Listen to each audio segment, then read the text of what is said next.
एक जो पर्सन कब रियलाइज़ करता है कि यार नहीं अपना अपना कुछ करना चाहिए? मेरा ख्याल है कि ये रियलाइजेशन हर एक के अंदर जो आपका ड्रीम है, जो पैशन है, वो विजन जो है, वो सिर्फ ड्रीम की हद तक है या you really want to realise that. एक जो पर्सन क्या कर सकता है इन अ सेंस, वो क्या सोचे यार अब मैंने वाकई ही अपनी एक कंपनी रन करनी है और एक डिसीजन ले ले कि यार कल से बस अब मैंने जॉब पे नहीं जाना पाएगा। आई think it's not easy. Obviously business में हम नॉर्मली जंप कर रहे थे कि यार अच्छा यार ये बड़ा अच्छा बिजनेस है, लेट्स डू दैट, तो that's not the right strategy. कोई रेस्टोरेंट का बिजनेस है पाकिस्तान के अंदर, ठीक है, मैंने कैसे स्टार्ट करना है, मैं किसको अप्रोच करूँ, किस तरह से मैं स्टार्ट कर सकता, क्या मैं ऑनलाइन कंपनी रजिस्टर कर सकता हूँ पाकिस्तान में बैठ के?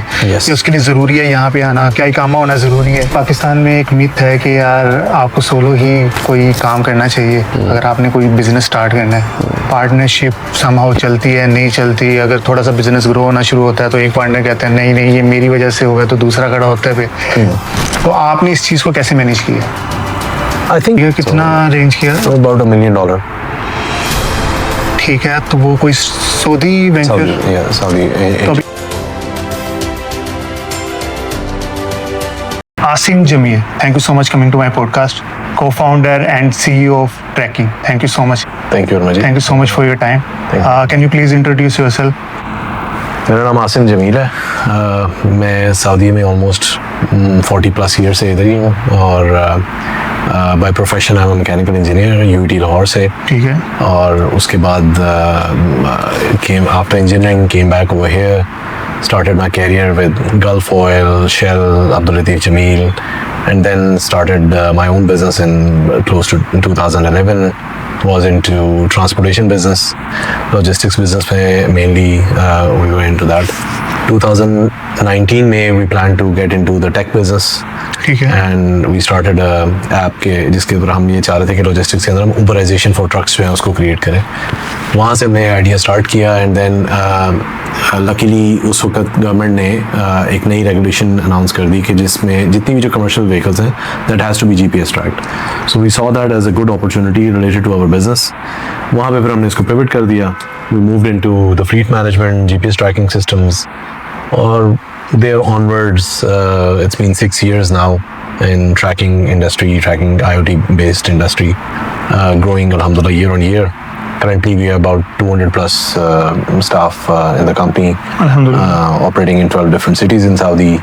Main back office is in Pakistan, and I think we're serving quite a decent size of customers over here in the fleet side. That's great. Let's get back to Pakistan. आपके education से start करते हैं, ठीक है?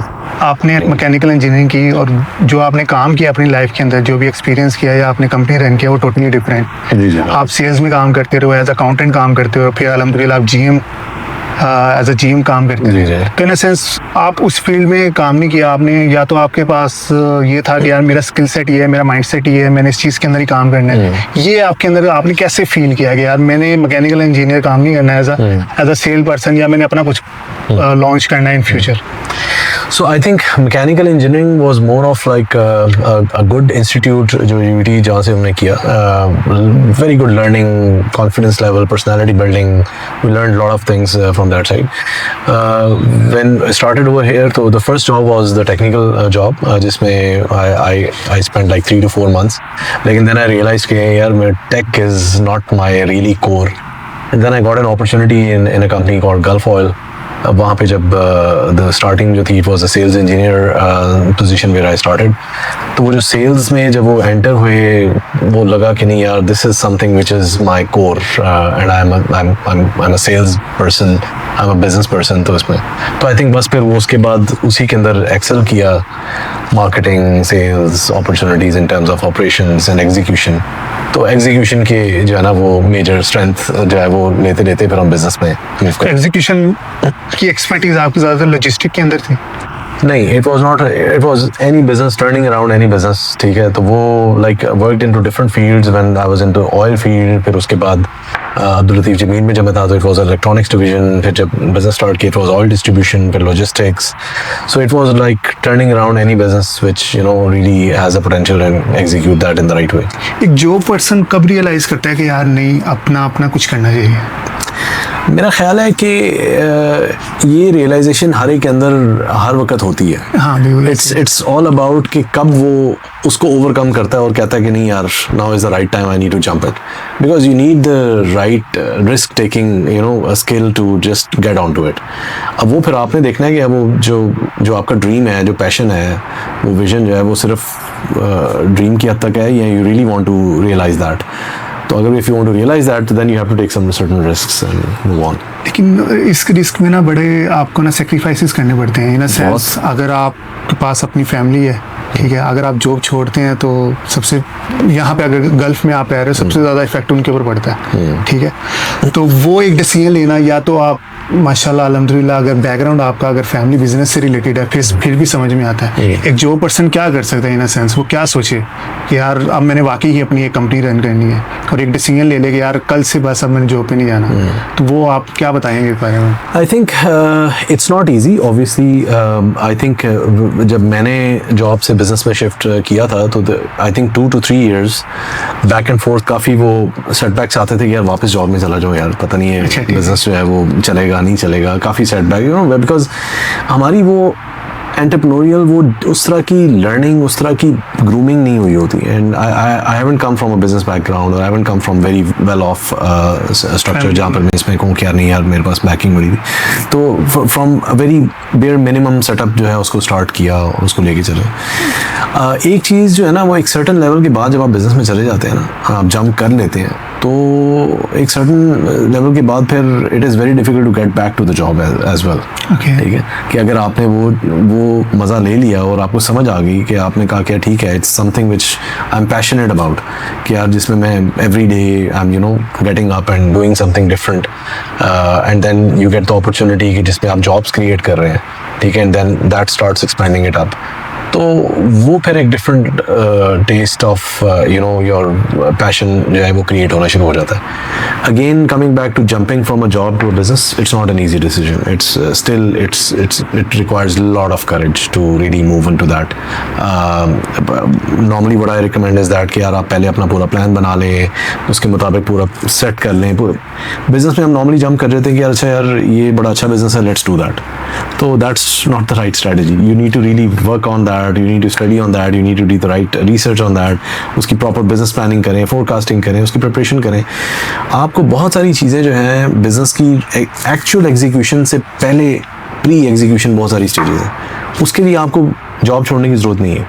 आप job के दौरान वो सब कुछ कर सकते हैं. Once you create your product, your brand, your strategy, your everything, you're done and you fully believe on it, फिर आप जंप करें, देन फुली उसके अंदर डाइव करें. फिर तो आपने ये प्रॉब्लम कैसे फाइंड की यार? मैं अगर कोई ट्रैकिंग से रिलेटेड, ऑब्वियसली आप इसको एक्सप्लेन करोगे कि ट्रैकिंग एक्चुअली करती क्या है. तो पहले तो ये है कि आपने एक प्रॉब्लम कैसे फाइंड की, यार ये एक प्रॉब्लम है, इसका सोल्यूशन हम निकाल सकते हैं, और इन अ सेंस आप जॉब के दौरान ही उसका सोल्यूशन कोई फाइंड करने की कोशिश कर रहे थे? नहीं. सो मेरी journey in terms of the job to the business was totally different. मैं जिस कंपनी में था that was into the oil industry, Shell में थी. Shell was in Jeddah when I was there, so it was under Hashmawi, Saudi Arabian markets, जो उनका sponsor था, partner था. So they had some sort of a conflict, so they were closing down. So we automatically got an opportunity कि यार अच्छा ठीक है वो आ गया. तो we said कि यार we have an opportunity. इस business में we moved around into how we can take the distribution of this product into, like, you know, once it's not going to run it, so we can have it. So we moved into a distribution, we moved into a used oil business. We tried to do multiple things. Okay. और business में ये भी चीज़ है कि यार maybe the first or second business might not work out. You maybe third or fourth would be the right one कि यार अच्छा this is something turned out.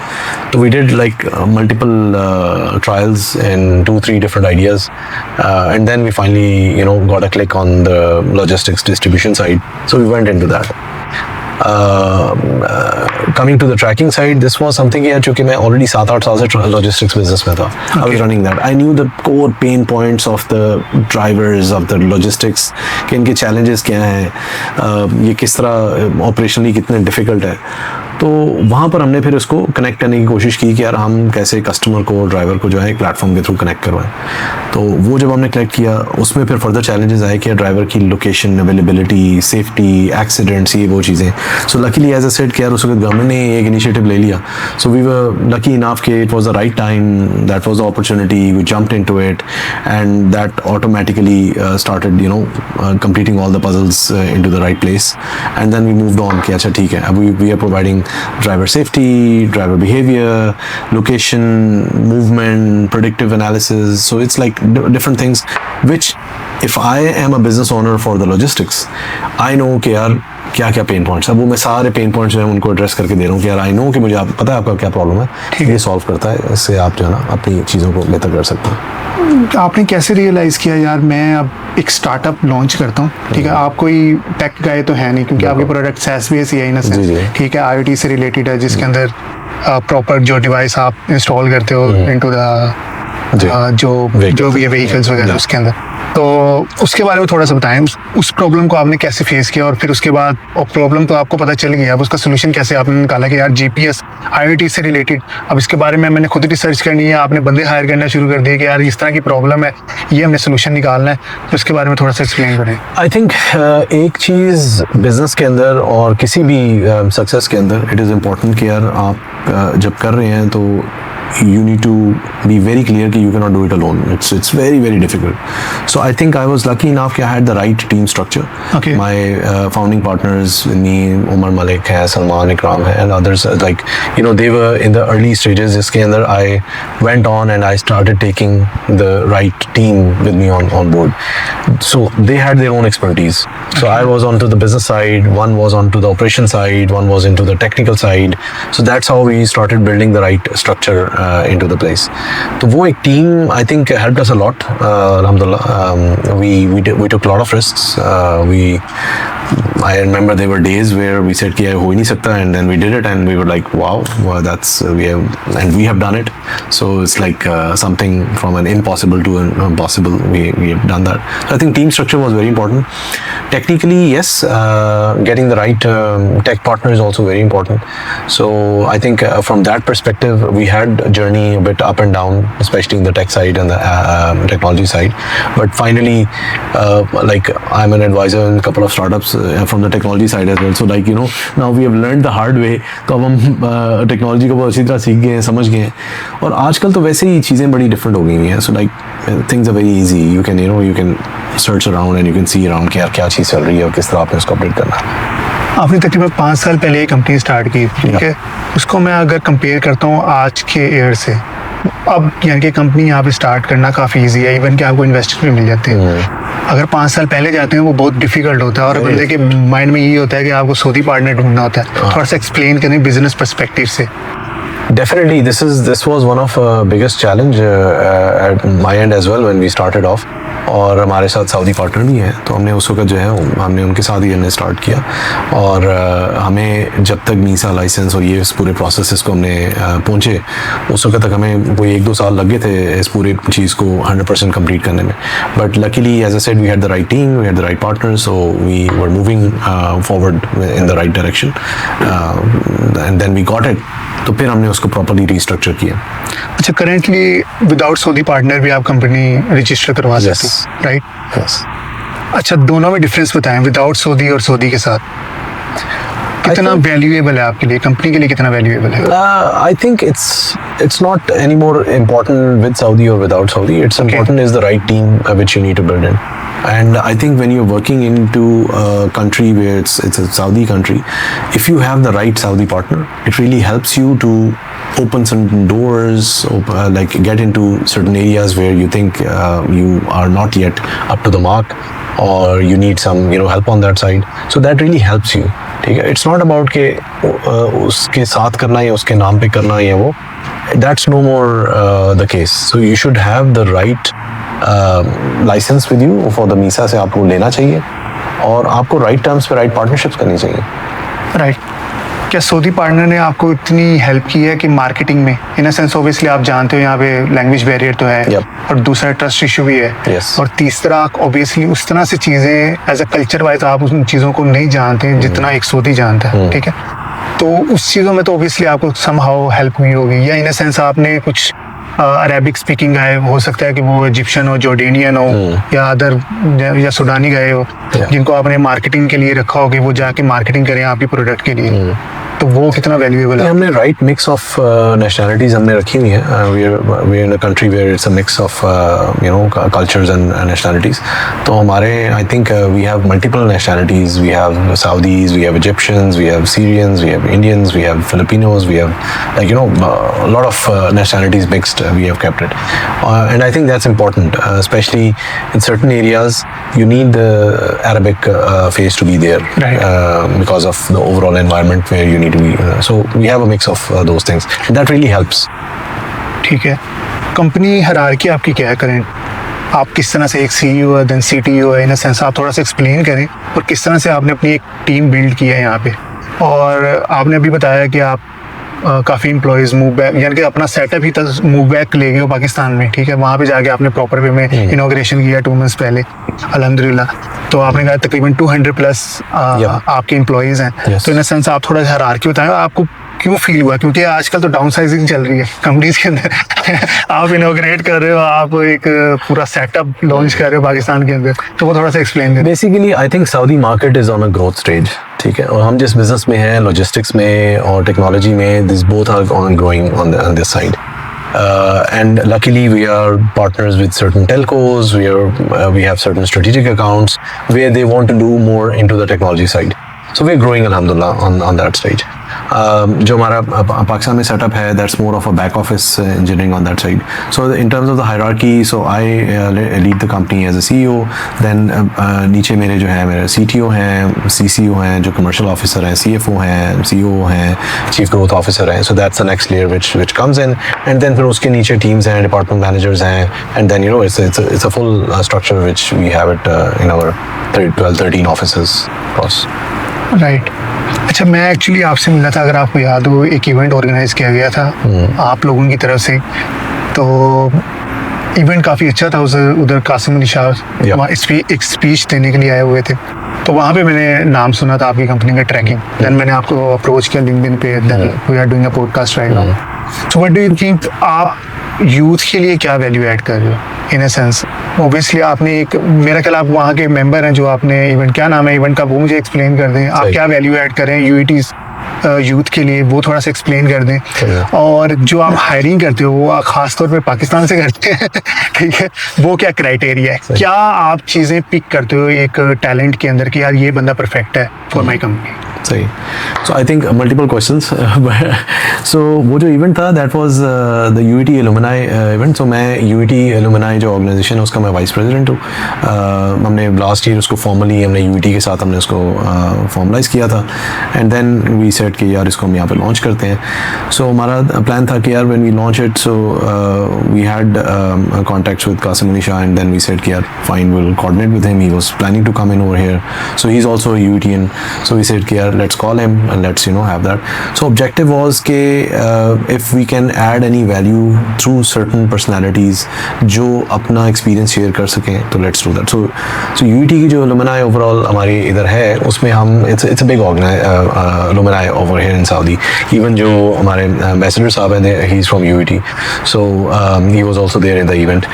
So I think what we plan to do is कि from our alumni who come over here, who are looking for the right opportunities, the right network, the right connections over here where we can help them. So we try to do that. It's more of a networking. It's more of like an event where people can meet up and have the right networking. On the other end, we try to help back in Pakistan जो हमारे those talented students हैं of the UET who are not able to pay their fees or stuff. So we arrange for them so that they can they do not have any hurdles in getting into that stuff. So these are moving forward. We are planning कि यार हम कुछ training इसी तरह की, जिस कासिम अली शाह का हमने किया, वो हम ऑन एंड ऑफ उसको रेगुलर रखें, ताकि जो भी यहाँ पर ऑडियंस है उनको हम जो मैक्सिमम मैसेज दे सकते हैं वो हम दें. So that's what. तो जो बच्चे वहाँ से यूएटी से ग्रेजुएट हो रहे हैं, तो उनके लिए क्या वैल्यू है? Not directly from there, but they have the access. अगर वो कुछ understand करना चाहते हैं into the market और किसी specifically हमारे यहाँ पर मतलब different mechanical, electrical, civil, just different field के यहाँ पर engineers हैं, तो उससे related वो यहाँ पर अगर market को explore करना चाहते हैं, so that they can have an access. In terms of any knowledge, if the experience they want to understand कि यार अच्छा ये मैंने कर तो लिया, मुझे आगे क्या करना है, so that they have the access to get into it. So that means आपने community develop कर रहे हो सऊदी अरेबिया के अंदर UET Alumni के नाम से, ठीक है, जिसके अंदर मिसाल तो पे अगर मैं ग्रेजुएट होता हूँ UET से इन अ सेंस या किसी और यूनिवर्सिटी से भी, तो मैं अगर इस नेटवर्क के अंदर किसी को अप्रोच कर सकता हूँ, मिसाल तो किसी मैकेनिकल इंजीनियर को अप्रोच कर रहा है जिसका 15 ईयर का एक्सपीरियंस है, वो आरामको में काम कर रहा है, इन अ सेंस मैं उसके साथ डिस्कशन करूँ, सारी चीज़ें मेरे माइंड में ये है, आप मुझे एक्सप्लेन करो, मैं इस कंपनी को टारगेट करना चाह रहा हूँ, तो आप मेरी लाइफ में क्या वैल्यू ऐड कर सकते हो। ये so बड़े बेसिक से स्टार्ट होती हैं in terms of when you create a CV, then how you want to approach, which area you want to approach. What we as UETians what we believe in कि यार हमारा क्या है कि यार UET वाला जो है ना, वो एक दफ़ा उसको बस डोर एंट्री बस दिलवा दें, आगे फिर वो अपना काम खुद ही कर लेगा। तो वो यूथ काफ़ी स्मार्ट ही है, वो सोच लेती है कि क्या सोल्यूशन है क्या नहीं। अच्छा, आप कंपनी पे आ जाते हैं। सबसे पहले मुझे ये बताएं कि सऊदी अरेबिया में कंपनी रजिस्ट्रेशन कितना मुश्किल है? आजकल तो इतना मुश्किल नहीं है, ठीक है। It's all about the right awareness, the right knowledge, the right door to knock to. मुझे आइडिया नहीं है, मेरा कोई रेस्टोरेंट का बिजनेस है पाकिस्तान के अंदर, ठीक है, मैंने कैसे स्टार्ट करना है, मैं किसको अप्रोच करूं, किस तरह से मैं स्टार्ट कर सकता, क्या मैं ऑनलाइन कंपनी रजिस्टर कर सकता हूं पाकिस्तान में बैठ के, या उसके लिए ज़रूरी है यहाँ पे आना, क्या इकामा होना ज़रूरी है? ये सवाल पैदा होते हैं। नहीं, आप बेसिकली देखें, आपका अगर कोई राइट आपको एजेंट या लॉयर मिल जाए तो वो ही एक्सपीराइट्स योर प्रोसेस।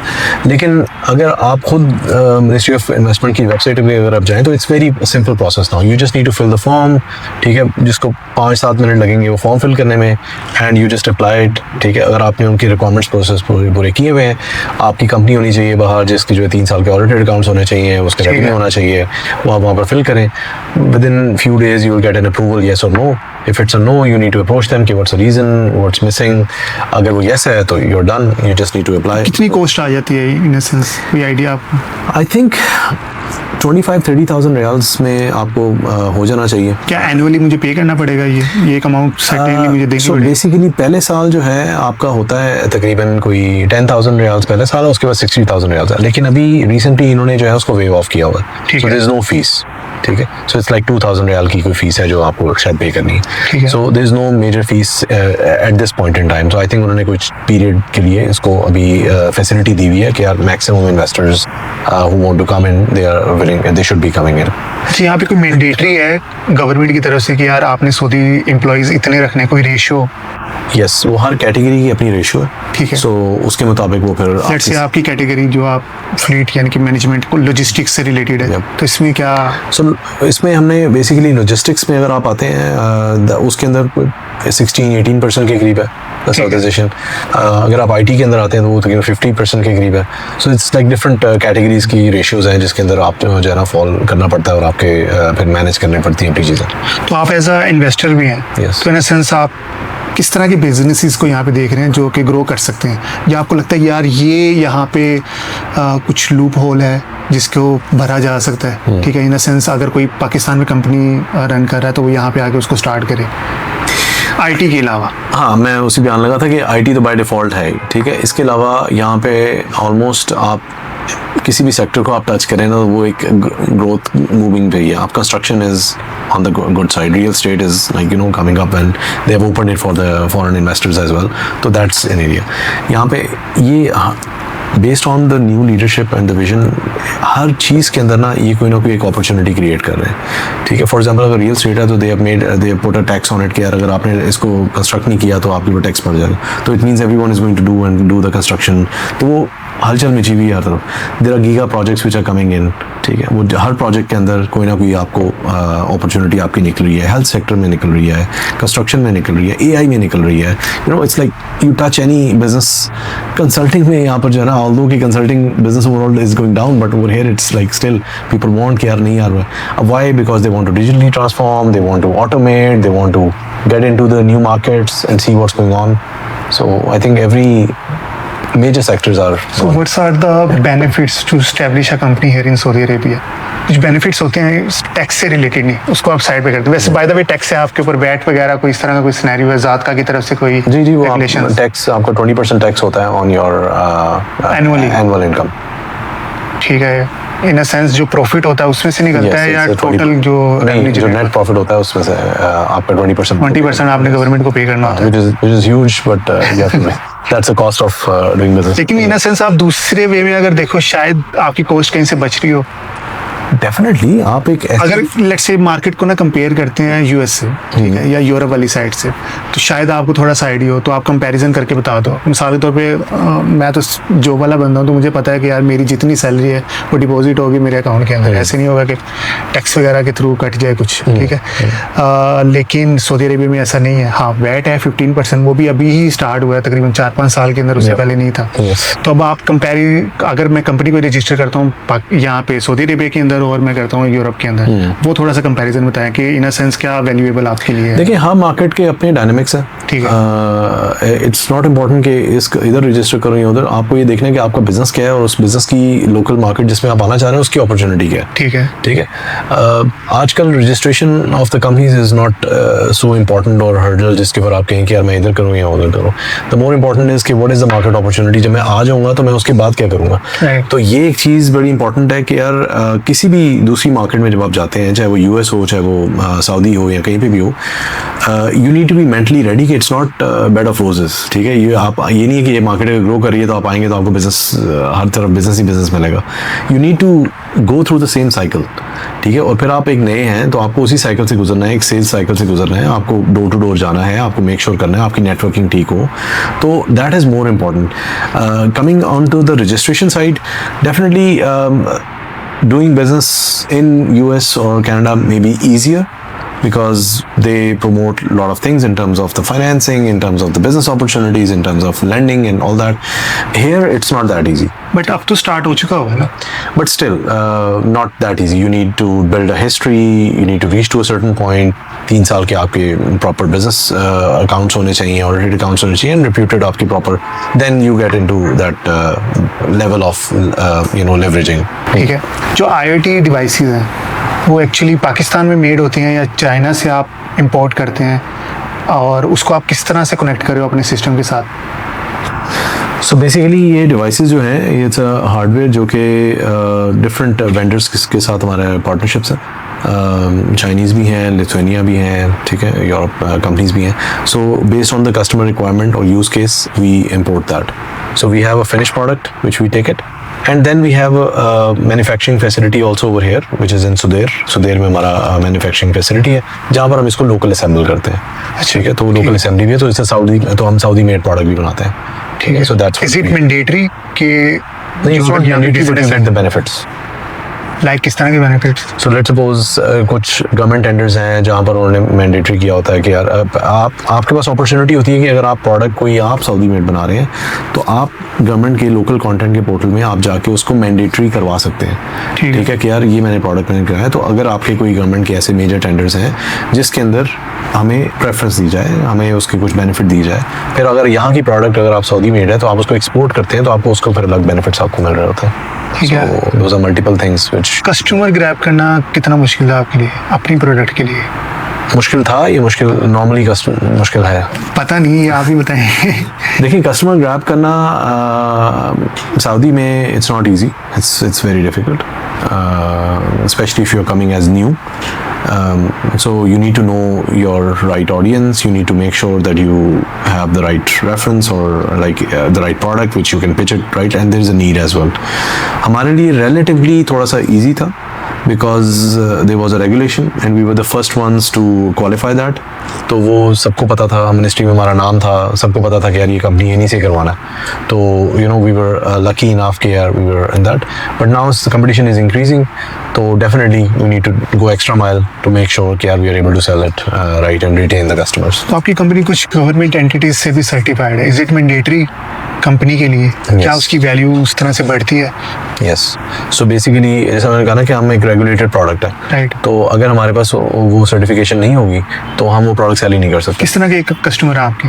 हमारे मोस्टली ट्रांसपोर्ट कंपनीज हैं, वेयर हाउसेज हैं, anything related to logistics, school buses, ministry of Hajj की बसेस, ट्रांसपोर्टेशंस, और anything related to transportation, rental companies, taxis, all these. तो इतना जो डाटा आपके पास इकट्ठा होता है उसको आप किस तरह से यूज़ कर रहे हो? बेसिकली डाटा हम कस्टमर्स को उसकी इंसाइट्स देते हैं, ठीक है। और उसके मुताबिक हर कस्टमर की अपनी अगर कोई स्पेसिफिक रिक्वायरमेंट है, वो ख्वाहिश है, तो हम उसके मुताबिक उसको कस्टमाइज करके देते हैं। ठीक है। Normally it's more towards the visibility, transparency, live real time data कि यार गाड़ी कहाँ गई है, कहाँ पर पहुंची हुई है, गुड्स पहुंच गई नहीं पहुंच गई, तो that sort of insights we give to the customers. Right. अच्छा, इतनी देर में मार्केट में आपका कंपेटिटर तो कोई आगे होगा? जी काफ़ी कंपेटिटर्स हैं। तो आप उनसे बेस्ट कैसे हैं? I think the good thing in our company is that we have always been ahead of the curve, तो वो उसमें कंपेटिटर ने हमें फॉलो ही किया। तो हमारे लिए ये एक अच्छी चीज़ भी थी, एक प्राइड मोमेंट भी था कि यार where we used to go, competitor used to follow. और दूसरी चीज़ हमारे लिए एक चैलेंज भी था कि अच्छा वो अगर पीछे आ रहा है तो हमें और आगे जाना है। So I think there are a lot of competitors which have been built in this past 5-6 years, but now we are actually changing the game. We're not a typical tracking company. We are an IoT based solution which does multiple use cases, not only related to the fleet but anything which you want. And the other thing which we're doing is we're working more into the AI based data analytics for the customers, कि उनको हम कैसे insights हैं more बेहतर provide कर सकें। ठीक है। अच्छा, मार्केट में अगर आपने मार्केट को ग्रैब भी करना ना एज ए कंपेटिटर, अगर मैं मिसाल के तौर पे XYZ कंपनी लॉन्च करता हूँ जो कि ट्रैकिंग से रिलेटेड है, तो मैं उसमें प्राइस को सबसे टॉप पे रखूँगा कि अच्छा आसिम साहब ये प्राइस रख रहे हैं, मैं इसे हाफ करके सेल करता हूँ। क्या आपके किसी कंपेटिटर ने ऐसे किए? It's not that easy, because आपको सिर्फ इसका लाइसेंस लेने के लिए कुछ 6 से 9 महीने लग जाएंगे। अच्छा। Because it's a regulated product ना। ठीक है। आपको मिनिस्ट्री से अप्रूव करना पड़ेगा, अप्रूवल लेनी है, फिर उसका लाइसेंस लेना है, फिर उसके बाद आपने क्वालिफाई करना है, और फिर जब आपने उस लेवल तक जाना है तो आपको ज़रा एक टाइम लगेगा to reach to that point. तो आपने ऑलरेडी कॉस्ट काफ़ी बिल्ड इन कर दी होगी। ठीक है। तो फिर आप इतनी ज़्यादा कॉस्ट कट पे नहीं जा सकते।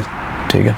मतलब it's relatively easy for us, क्योंकि हमारा तो एक इंफ्रास्ट्रक्चर बना हुआ है। राइट। तो आपने तो एक बनाया, तो अब आपने उसके ऊपर, तो I think that's something which is huge investment चाहिए उसके लिए भी। अगर डेफिनेटली आपका एक बैंक गारंटीज आपको सबमिट करानी पड़ती है, आपको एक टेस्ट के थ्रू पास होना पड़ता है, आपकी एक टेक्नोलॉजी की सर्टेन क्वालिफिकेशन होनी चाहिए, फिर integrations with all those ministries होनी चाहिए, उसके बगैर आप बिजनेस नहीं कर सकते। अच्छा, जैसे कुछ कंपनीज हैं पाकिस्तान के अंदर, जैसे सिस्टम लिमिटेड की बात करते हैं, ठीक है। पाकिस्तान में जो टेंडर रिलीज होता है कोई भी IT प्रोडक्ट से रिलेटेड, ठीक है, गवर्नमेंट सेक्टर पे कुछ बनाना है, तो मिसाल तो सिस्टम लिमिटेड को पता होता है, ठीक है, वो अपने एम्प्लॉयज भेज देते हैं, जो भी मार्केटिंग आया है वहाँ पे जाता है, पिच करता है, उनको मिल जाता है। यहाँ पे भी इस तरह का कोई सीन होता होगा, ठीक है, टेंडर वगैरह का। तो क्या उसमें कभी आपने पिच वगैरह किया कि हमारी ये कॉस्ट है, हम इतनी देर में ये बना के दे देंगे, इन अ सेंस? जी बिल्कुल। हमने अभी रिसेंटली एक मेजर नेशन वाइड एक प्रोजेक्ट है, we have won it with the government, semi government actually, और उसमें यही है कि हमने पूरी की पूरी उनकी जर्नी के साथ हम उनको गए हैं। It's a driver behaviour mechanism for the normal audience, आप जैसे मेरे जैसे लोग हैं उनके लिए, कि यार how can we benefit them and how can we incentivise them. अगर कोई अच्छा ड्राइवर है तो उसकी इंश्योरेंस बेहतर हो, so UBI based, user based insurance के ऊपर जो है ना वो काम करें। तो we are the only one who has provided the solution and we are working on it to make sure that it goes at a massive scale. सही। अच्छा, इसके अलावा आपने, क्योंकि मैंने पहले भी बताया आप एज ए इन्वेस्टर भी हैं, तो आपने मल्टीपल स्टार्टअप्स में इन्वेस्ट किया होगा पाकिस्तान में। जी। क्यों पाकिस्तान में ही, क्यों सऊदीया में क्यों नहीं?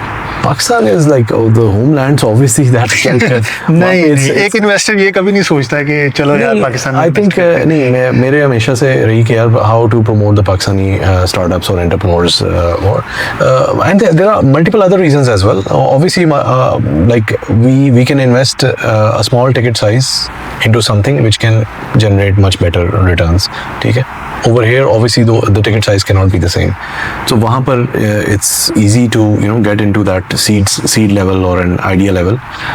The other thing is कि चूँकि we already have a setup and a structure, so we can help them in that side. So rather than, because money is not everything, so you need the technology support, you need the business support, you need the marketing support. तो वहाँ पर आपको जो है ना वो already वो एक पूरा पैकेज वो मिल जाता है इन प्रमोटिंग द इकोसिस्टम। राइट। अच्छा, लॉजिस्टिक के बिजनेस के अंदर सबसे मेन चीज़ होता है आपकी सिटी टू सिटी कनेक्टिविटी, वो कैसे क्रैक किया आपने? देखिए, हम लॉजिस्टिक्स डायरेक्ट तो उसमें नहीं है, एक राइट, तो हम तो टेक्नोलॉजी में हैं, राइट। तो उसमें यही तो चीज़ हम ट्रांसपेरेंसी प्रोवाइड करते हैं कि जो लॉजिस्टिक्स बिजनेस में है उनके लिए ये विजिबिलिटी होना कि यार ये उस सिटी पहुंच गया है कि नहीं पहुंचा, इस वक्त कहाँ पर है और क्यों रुका हुआ है, अगर इसका 5 घंटे का ट्रिप था तो ये अभी तक पहुंचा क्यों नहीं है, you know all those things. So that's the real time insights which we provide and that's what the value addition is to the customers. Let's say मैं ट्रांसपोर्ट कंपनी को ही रन कर रहा था, मेरे 10 एम्प्लॉयज़ थे, मेरी कॉस्ट 100 रुपये आती थी। आपका सिस्टम यूज़ करने के बाद मेरी कॉस्ट कितनी कम हो जाएगी? जो यानी कि मुझे मिसाल के तौर पर मेरा प्रॉफिट मार्जिन 100 रुपीज़ था, ठीक है, आपकी प्रोडक्ट यूज़ करने के बाद वो कितना बढ़ जाएगा? ठीक है, गुड क्वेश्चन। एवरी कंपनी की अपनी एक डिफरेंट कैलकुलेशन होगी। सो अब आप लेट सपोज अगर आप टाइम बेस्ड उसको जो है वो सिक्योर कर लेते हैं तो इसका मतलब है आप ज़्यादा ऑर्डर सर्व कर सकते हैं अगर आपने उसको एफिशिएंट बना लिया, ठीक है। आप जैसे मैंने बताया फ्यूल इकोनॉमी अगर आप बेहतर करें तो आप उसके मुताबिक देख सकते हैं कि मेरा कौन सा ड्राइवर जो है वो बेहतर है और कौन सा ड्राइवर मुझे ज़्यादा कॉस्टली पड़ रहा है, तो आप उसके मुताबिक कुछ रूल्स लगा सकते हैं कि अगर आपने ये किया था तो आपकी वहाँ से कॉस्ट सेव हो। तो it has different parameters, it's not very easy to calculate कि यार अगर मैं पहले 100 रुपये दे रहा था तो अब जो है कितना होगा। आपकी इट्स मोर कॉस्ट एफिशिएंट। तो कॉस्ट आपने देखनी है कि पहले मैं अगर जो है ना कितनी मेरी कॉस्ट कहाँ पर थी, अब मेरी उससे जो है कितनी एफिशिएंसी जो है वो बेहतर हुई है। So every company has its own dynamics and own parameters. कुछ सिटी के अंदर ऑपरेट कर रहे हैं तो उनके अपने डायनामिक्स हैं, कुछ सिटी टू सिटी ऑपरेट कर रहे हैं उनके अपने डायनामिक्स हैं। उनके लिए टाइम इंपॉर्टेंट है because there is restriction timing, उसके अंदर देखना है कि यार मेरी उससे पहले पहुँचे। They need to make sure कि यार लोड जो है वो बड़ा कैलकुलेटेड हो, ओवरलोडेड ना हो जाए। So there are multiple angles to it. Maintenance के साथ आपने लिंक करना है, प्रेडिक्टिव एनालिसिस के साथ लिंक करना है, रूट एनालिसिस के साथ लिंक करना है। तो यहाँ पे आप एआई इम्प्लीमेंटेशन कैसे कर रहे हैं? एआई कितना हेल्प कर रहा है आपको अपने बिजनेस के अंदर? AI recently we have just embedded more into it, so it's more towards के यार उसकी डाटा एनालिटिक्स जब हम कर रहे होते हैं तो उसकी predictive behaviours, predictive analysis, predictive maintenance, before happening anything he should be knowing it and he should be able to calculate it कि अच्छा यार ठीक है मैंने अब कौन सा राइट डिसीजन लेना है, और वो उसकी प्रॉपर एक एनॉर्मेलिटीज जो भी उसकी एक कोई अगर कोई लीकेज है, कोई थेफ्ट है, कोई समथिंग है, so that will automatically system will define and give you the insights कि this is where you need to look into it. सो भी करेंटली आपकी जो कंपनी है वो सऊदी बेस ही है, Yep. ये पाकिस्तानी बेस भी कह सकते हैं इन सेंस। आपका कोई प्लान है इन फ्यूचर कि हम मूव ऑन करें यूरोप वाली साइड पे या अदर गल्फ रीजन? हमने कुछ डोर ओपन्स करने शुरू किए हैं to find the right partners who can sell it to the other side, but I think Saudi itself is a big market right now and it's continuously it's going, so we're talking about 15 million plus vehicles, ठीक है, which needs this service, और उसमें से 3 million plus is the commercial side जहाँ पर एक regulation है, तो अभी हम उसी के अंदर ही हम पूरा नहीं कर पा रहे। तो I think there's a lot room to go on to the other side of Saudi as well. अच्छा, अभी रियल स्टेट सेक्टर की भी आपने बात की थी, तो आपने इन्वेस्टमेंट की है रियल स्टेट के अंदर? अभी we are looking into it, not directly but yes we look, because अभी मार्केट थोड़ी सी ज़रा फ्लक्चुएट कर रही है, so we just looking. Fluctuate कितना कर रही है? I think it has fluctuated about 15-20%। Up जा रही है, डाउन जा रही है? इन अ सेंस डाउन जा रही है अभी। तो आपका ओपिनियन क्या है, मतलब कि हमें फ्लैट वगैरह जो जॉब वाले बंदे हैं वो ये सोचते हैं कि यार हम किसी न किसी तरह कुछ सेविंग करके फ्लैट वगैरह ले लें, तो आप क्या रिकमेंड करते हैं? बिल्कुल करना चाहिए इसमें। आई थिंक पहले मैसिवली इंक्रीज हो रही थी और एक सर्टन मतलब रियाद तो ख़ास तौर पे real estate has moved a lot, ठीक है, रेंट्स जो हैं वो डबल चले गए। सो आई थिंक उसकी वजह से कोई गवर्नमेंट ने भी कुछ थोड़ा सा लगाया कि यार रेंट्स को फ्रीज कर दिए हैं, उसकी वजह से फिर रियल स्टेट भी थोड़ी सी ज़रा कंट्रोल में आई। रिसेंट जियो पॉलिटिकल सिचुएशन की वजह से ज़रा थोड़ा सा इफेक्ट हुआ हुआ। I think it will take bit of a time to just get back to the pace, but I think it's correction हो रही है। It's like I think it's already has come down, maybe a little bit more down and then it will stabilize. सही। वैसे मुझे थोड़ा सा idea, क्योंकि मैंने रिसर्च करना शुरू किया था, अगर आप ये एनर्जी से एरिया है, ठीक है, तो यहाँ पे अगर आप तो 2 बेडरूम अपार्टमेंट अगर लेते हैं तो वो तकरीबन आपको 800,000 रियाल का पड़ जाएगा, और जो कि ज़्यादातर आपको इंस्टॉलमेंट बेस पे मिलता ही नहीं है। अगर डेवलपर उसको उसकी कंस्ट्रक्शन कर रहा है तो इन अ सेंस 2 साल में अगर कंप्लीट होती है वो बिल्डिंग तो आप ठीक है इंस्टॉलमेंट कर लो 2 साल के लिए। लेकिन अगर वो बिल्डिंग पहले से डेवलप है तो आपको कैश देना पड़ेगा या आपने डिपॉजिट करना है तो आपको मिलेगा। इन अ सेंस मुझे ऐसे इतना फ़ायदा नज़र नहीं आ रहा अगर रियल एस्टेट की मार्केट देखी जाए। हाँ, इन अ सेंस दूसरे सिनेरियो से अगर मैं देखूँ एज अ मुस्लिम, अगर मैं पाकिस्तान में हूँ, मेरे पास अच्छे पैसे हैं, अच्छा मेरा बिज़नेस है, मैं ये सोचूंगा यार यहाँ पे मजहबी लिहाज से मक्का मदीना में इजीली जा सकता हूँ, क्यों ना इन्वेस्ट किया जाए, मैं वहीं पे रह लिया करूँगा, यानी कि रमज़ान में वहाँ पे गुजार लूँगा। और दूसरा मुझे ये भी लगता है कि अभी करेंटली इन्होंने यानी कि पहले मैंने सुना था कि आप पासपोर्ट के ऊपर यहाँ पे प्रॉपर्टी परचेज़ कर सकते हो, ठीक है, लेकिन वो अभी इम्प्लीमेंट नहीं हुआ ऐसा कुछ। आप उसको अपने इकामा के ऊपर जो आपकी रेजिडेंट आईडी है उसके ऊपर परचेज़ कर सकते हो, लेकिन बिजनेसमैन वाला जो बंदा है उसके लिए क्या फ़ायदा है अगर वो प्रॉपर्टी परचेज, आपके पास तो ओबियसली पीआर होगी, प्रीमियम रेजिडेंसी, राइट? तो इन अ सेंस उसके बेनिफिट अलग है, आपको कोई टैक्स पे वगैरह नहीं पे करना होता अपनी फैमिली के लिए, राइट? यानी कि कितने आपकी पूरी फैमिली में इन अ सेंस आपके बीवी बच्चे वालदैन के लिए आपको टैक्स देना पड़ता है? नहीं, वालदैन भी उसमें इंक्लूड है यार में, आपके बहन भाई वो इधर नहीं है, लेकिन हो तो फिर उनके भी टैक्स नहीं पे करना पड़ेगा, ठीक है? तो उसका मतलब है बिजनेस बेस्ट है।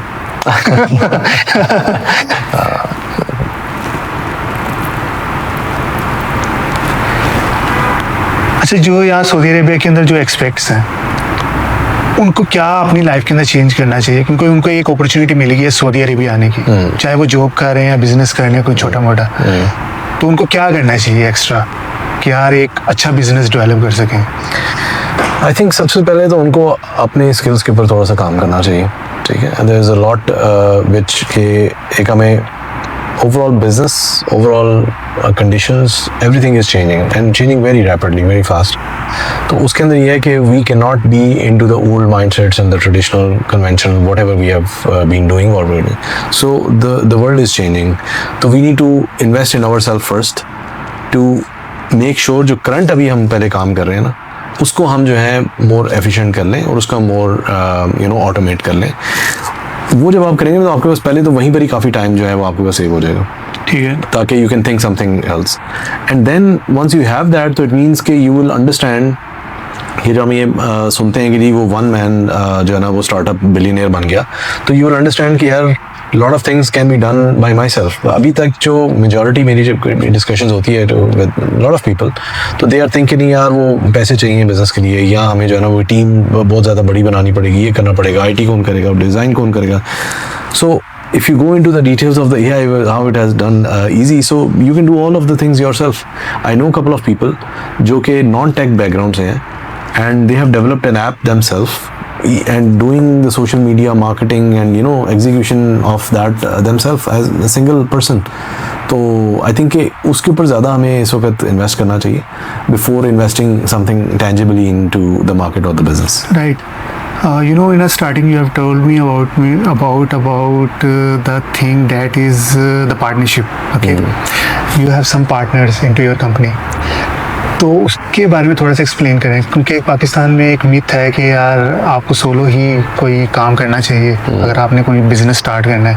पार्टनरशिप समहाउ चलती है, नहीं चलती। अगर थोड़ा सा बिजनेस ग्रो होना शुरू होता है तो एक पार्टनर कहते हैं नहीं ये मेरी वजह से होगा, तो दूसरा खड़ा होता है फिर। तो आपने इस चीज़ को कैसे मैनेज किया? आई थिंक इसमें जो मैंने देखा ना, जो मेजॉरिटी जो चीज़ें जब नहीं चल पाती तो उसके अंदर सम ऑफ द थिंग्स इसके आपने शुरू में उसके एग्रीमेंट्स प्रॉपर्ली स्ट्रक्चर नहीं किए होते। आप नॉर्मली कहते हैं 50-50, this is the normal stand कि जी बिजनेस करते हैं नहीं 50-50 करते हैं, ठीक है, right? This is the recipe for failure, 50-50. You need to define कि यार what value you are going to put in, what value I'm going to put in, what is your skin in the game, what is my skin in the game, and do we need other people as well who is going to come in? Like आप करीम का model देख लें, कोई भी ऐसा, they have given employee stock options, ठीक है, so वो employees भी आपके partners ही हैं, ठीक है। तो आप अगर ये समझें कि पार्टनरशिप सिर्फ वही है कि यार जो मैंने दो बंदों ने मिलकर पार्टनरशिप करनी है, no, this is no more a partnership like that. आपके एम्प्लॉयज़ भी आपके पार्टनर्स ही हैं, how you structure it in that way, ठीक है। तो अभी आप जब ये करते हैं तो if you define the right structure and the right value and then also you define the right exit, कि यार अगर ये चीज़ नहीं होती तो इसकी एग्जिट स्ट्रेटजी क्या है, ठीक है। If that is defined correctly, for example एक छोटी सी एग्जांपल देते हैं जो हमने मतलब हम जिसमें स्टार्टअप में खासतौर पे हम देखते हैं कि हम कहते हैं जी 50-50 के हम पार्टनर हैं, लेकिन अगर 3 महीने बाद अगर चीज़ नहीं चली, 6 महीने बाद नहीं चली, तो एक बंदा चलाना चाहता है, एक बंदा नहीं चलाना चाहता, तो क्या होगा? अब वो 50% का क्या होगा? दैट्स, लेकिन इसी चीज़ को कॉन्सेप्ट को हम कहते हैं वेस्टिंग स्टेक्स, कि जी वेस्टिंग पीरियड में हम पार्टनर्स हैं कि यार हाँ आप अगर पार्टनर हैं तो आप 4 साल तक लॉक्ड हैं इसके अंदर, ठीक है। जब आप 4 साल तक लॉक्ड हैं तो अगर आपने 4 साल से पहले अगर आपके 50% या आपके 40% स्टेक्स हैं तो आपके 1 साल बाद 10% क्वालिफाई करेंगे, अगले साल 20% होगा, उससे अगले साल 30% होगा, तो आपके पास ऑलरेडी एक बेंचमार्क क्लियर। फिर KPIs क्लियरली डिफाइन होते हैं कि यार ये आपने डिलीवर करना है तो आप वो करेंगे। ये नहीं कि ठीक है मैं आप 10% के स्टेक होल्डर तो बन गए लेकिन आपने कुछ किया ही नहीं। So if that also becomes a challenge, if it is defined, तो then you have an exit strategy which you can think of कि अच्छा इसको कैसे लेके चलना। ट्रैकिंग कंपनी टिल नाउ एक बूटस्ट्रैप है कि आपने कोई इन्वेस्टमेंट रेज की है? हमने एक एंजल राउंड हमने रेज किया हुआ, ठीक है। कितना रेंज किया? about $1 million। ठीक है, तो वो कोई सऊदी वेंचर? सऊदी। तो अभी आपका प्लान है वैसे आगे investment series A series B? जी we are very close in round। अभी करंट आपकी कंपनी की वैल्यूएशन क्या है? We are at about $200 million valuation। ठीक है, आपके फ्यूचर प्लान क्या है? Future plan in terms of the company, the business? हाँ जी बिल्कुल। We are growing year on year, so I think we are very clear that we are going to go into an IPO, इंशाल्लाह। ठीक है, thank you so much. I think I have cover all the questions. कुछ questions ऐसे भी होंगे जिनकी कोई sense ही नहीं बनती होगी, ठीक है। तो it's a part of learning. जी और अगर आप कोई आखिरी एडवाइस करना चाहें यूथ को? I think invest in yourself, think big, never underestimate yourself, ठीक है। जो अल्लाह ताला ने हमें जो सलाहियत दी हुई है और जो हमारी कैपेसिटी है to do things, we normally undermine that, और हम उससे बहुत कम एफिशिएंसी के ऊपर हम काम कर रहे होते हैं। और दूसरी चीज़ ये कि जब if you really are into the entrepreneurial side, the other thing which you need to work on is to give. So जितना आप देंगे उतना ही आपको मिलेगा। तो वो गिव जो है वो आपका नॉलेज भी हो सकता है, ज़रूरी नहीं कि आप सिर्फ पैसों के हिसाब से आप करें। It's the knowledge more important. जितना आप आगे देंगे उतना ही आप आगे बढ़ेंगे। So I think that is something which is very important which we need to build in our overall whatever we do. Okay, thank you so much for your time. Right जी, thank you very much.